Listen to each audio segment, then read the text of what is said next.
சுவிசேஷம். இந்த நாளுக்குரிய தேவ வார்த்தை.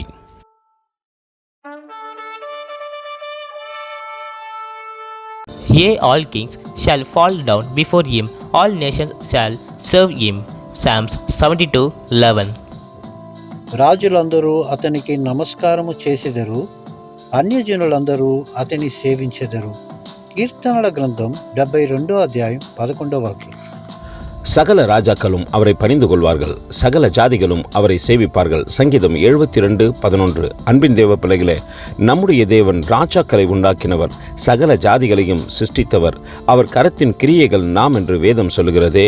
அவருக்கு விரோதமாய் ஒரு ராஜாக்களும் எழும்ப முடியாது. பாபிலோன் மாகாணத்திலே 3 வாலிபர்கள் தேவனுக்காக வைராக்கியம் பாராட்டி நின்றார்கள். அவர்களுக்கு விரோதமாய் ராஜா எழும்பி நின்றபோது அவரையும் பணிந்து கொள்ளத்தக்கதாக தேவன் ஒரு அற்புதத்தை செய்தார். அந்த நொடிப்பொழுதே சகல ராஜாக்கள் மட்டுமல்ல, சகல ஜாதிகளும் அவரை சேவித்தார்கள். நாமும் அவரை சேவிக்கத்தக்கதாக இந்த பரிசுத்த ஓய்வு நாளிலே நம்மை தாழ்த்தி தரைமட்டம் ஒப்புக் கொடுப்போமா? கர்த்தர் தாமே உங்களை ஆசீர்வதிப்பாராக. ஆமேன். எங்களோடு கூட இணைந்து ஊழியம் செய்ய விரும்பினால் இந்த வார்த்தைகளை மற்றவர்களுக்கும் பகிர்ந்து கொடுங்கள். இது ராஜ்யத்தின் சுவிசேஷம். Thank you for watching. God bless you.